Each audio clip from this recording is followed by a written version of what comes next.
तो एक ही बात करो, मृत्यु से डरने की आवश्यकता नहीं है, मृत्यु को सामने जाना है। वैसे भी आने ही वाली है, डरे तो भी आने वाली है। कुछ संकेत है मृत्यु के, उसको पहचानने की कला सीखो। जब आपकी ये सुषुम्ना नाड़ी एकाएक चलने लगे, भजन से चलती है वो बात अलग है,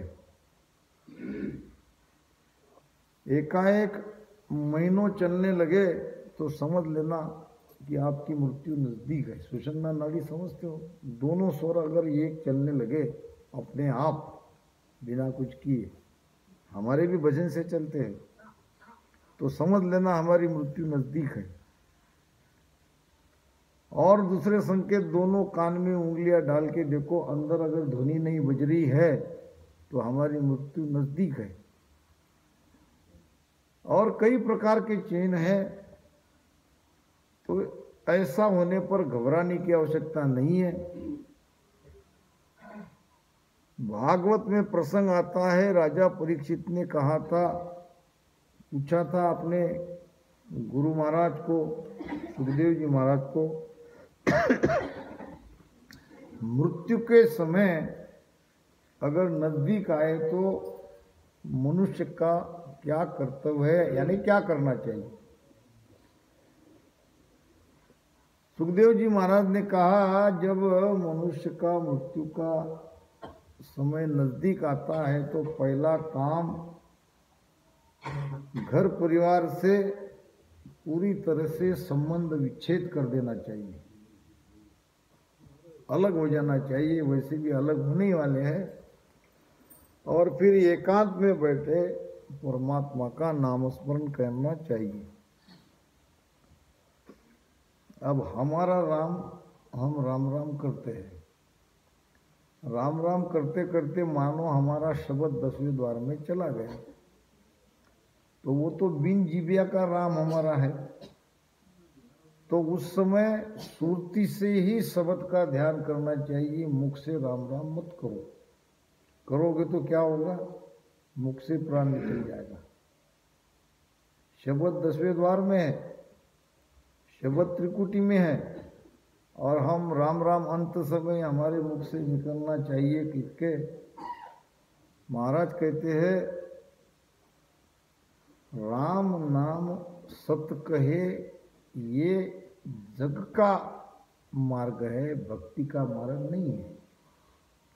और जिंदगी भर जो राम राम लेता नहीं है वो आखिर में राम राम लेता है, तो बड़ी अच्छी बात है उनके लिए। हमने तो जिंदगी भर राम राम लिया है, हमारा नियंचर जगह है। हमारे महाराज जी कहते थे, और जो कहते थे वैसा उन्होंने प्राण छोड़ा। हम उनके पास थे, हम, हमारी पत्नी, हम दोनों थे वहां। वो कहते थे कि प्राण ऐसे रामस्नेह का छूटना चाहिए। हम अगर उस समय में, उस पल में अगर यहीं से जाएगा प्राण, ये द्वार से निकल जाएगा और 9 द्वार से जाने वाला वापस जन्म मरण में आएगा, उसका जन्म वापस होगा। तो जहां आपका शब्द है वहां सुरती लगा के प्राण को छोड़ो। इतनी प्रार्थना करो कि हम होश पूर्वक मरे, बेहोशी की अवस्था में हमारी मृत्यु ना हो, इतनी परमात्मा को, गुरु महाराज को अर्जी जरूर करें। और आराम से बैठ के सुरती लगा के, सुरती शब्द के साथ, जब वो श्वासा खत्म हो जाएगी तो जाना ही है, तो इस स्थिति में प्राण छूटना चाहिए। और प्राण निकलने के संकेत भी मैंने बताए। तो फिर राजा परीक्षित ने पूछा, अब वो तो 3 लोग की भक्ति कर रहे थे, कब पता चले हमारा मृत्यु किस समय हो रहा है। सुखदेव जी महाराज ने कहा, मृत्यु किसी भी समय हो सकता है, मृत्यु का समय थोड़ी है। तो फिर क्या? तो रोज का दैनंदिन आवश्यक कार्य निपटा कर जितना समय मिले उतना समय भजन करते रहो, सुमिरन करते रहो। तो ये जीव जो है ये कंठ स्थान में रहता है, और जब मृत्यु समय हमारी जो वासना है वो वासना के द्वारा वो निकल जाता है। जहाँ उसकी आशा है वहाँ उसका वास होता है। अब महाराज प्रश्न कर रहे हैं, वो तन छाड़ियो हंस कहो क्या खाए वो।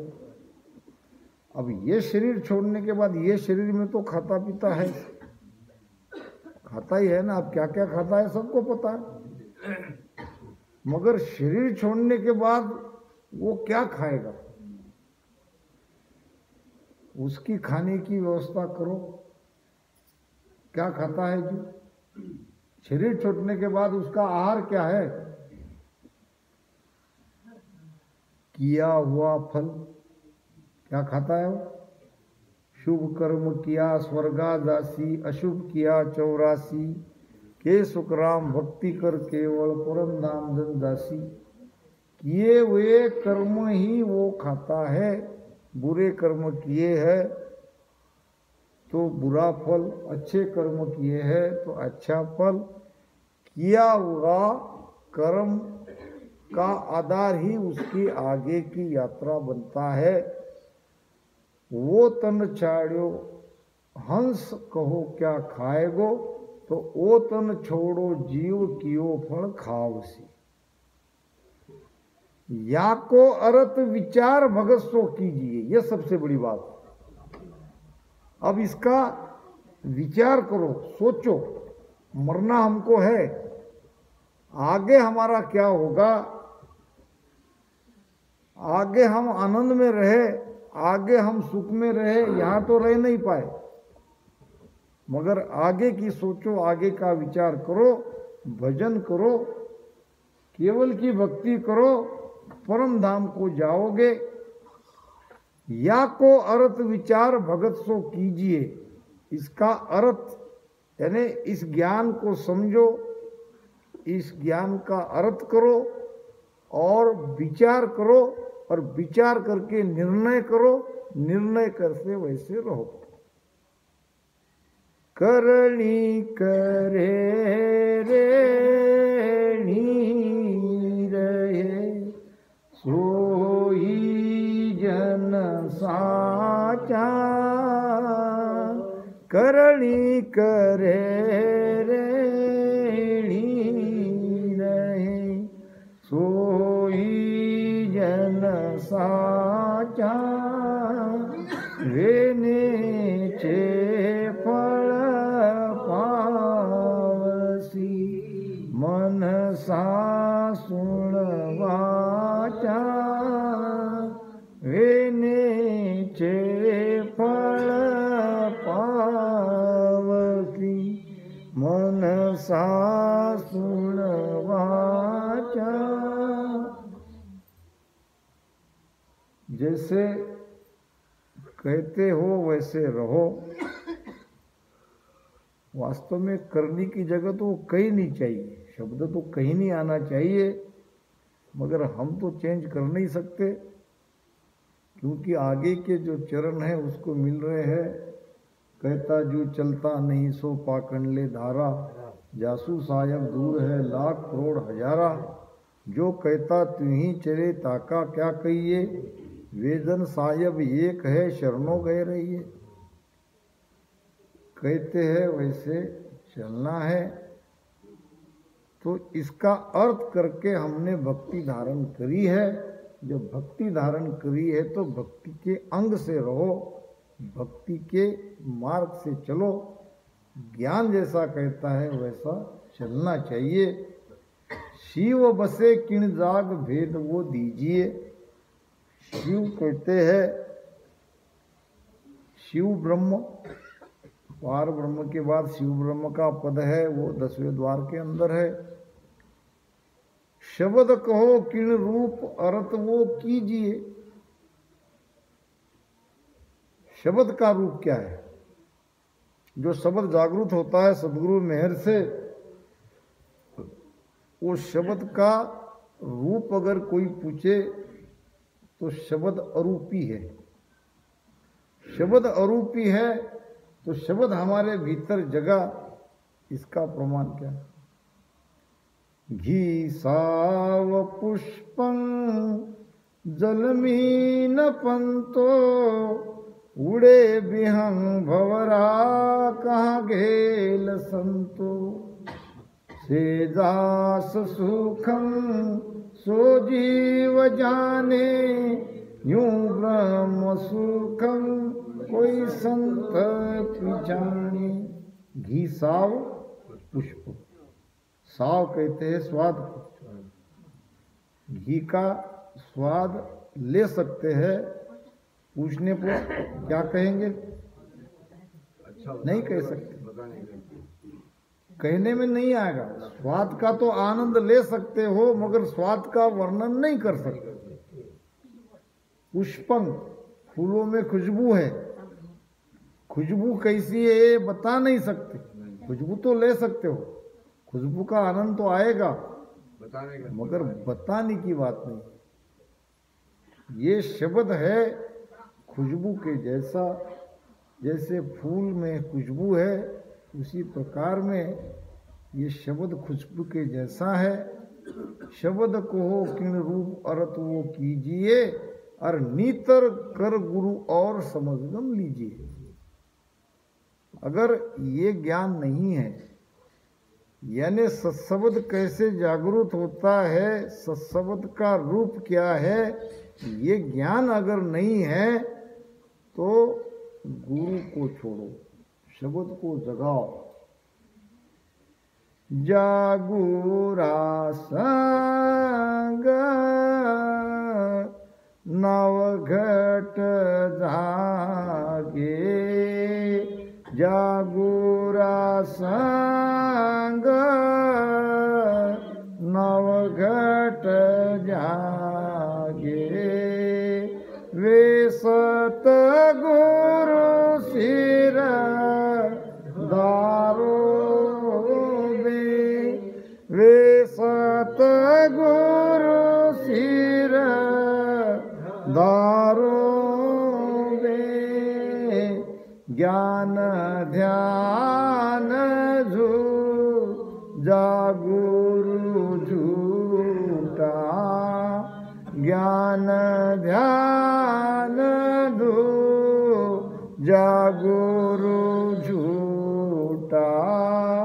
से सब दूर बीडारो। वहां भी कह रहे महाराज, गुरु इसलिए करना है कि बिन सदगुरु संसार जीवगत जाने नहीं। सदगुरु के बिना निरंतर प्रगटता नहीं। मेरी मेहर बिना कोई हंसो अमर लोक नहीं जावे, और जो कोई ज्ञान न सीखे गुरु बिन कोट कर्म करावे। सदगुरु की मेहर के बिना जीवित सदगुरु चाहिए और उनके अंदर वो सत्ता चाहिए, तब होती है मेहर, तब जगता है शब्द। अगर शब्द ही नहीं जगा तो मोक्ष में नहीं जाएंगे। इसलिए महाराज कहते हैं कि नीतर गुरु कर और समझगम लीजिए। इसको समझो और धारण करो। शिवरन को घर कोण किसी राह ध्याइए। बहुत अच्छी बात है। भजन का घर क्या है, कहाँ लगता है भजन, कैसे लगता है भजन? कल ये सब थे वहाँ पे आए हैं मेरे साथ में, हम सब लोग गए थे वहाँ। कौन सा गांव? कसरा कला। हमारी बच्ची आई थी काफ़ी यहाँ की, और भोजन में समय था तो भजन को बिठाया। कम से कम 4 या 5 बच्ची में तो निरंतर जगह था उसी उतने में। क्या सदगुरु की अद्भुत सत्ता चल रही है। और 2 बच्चियों को यहीं की है, एक को लगा था उतान पात बंद, एक को लगा था त्राटक बंद।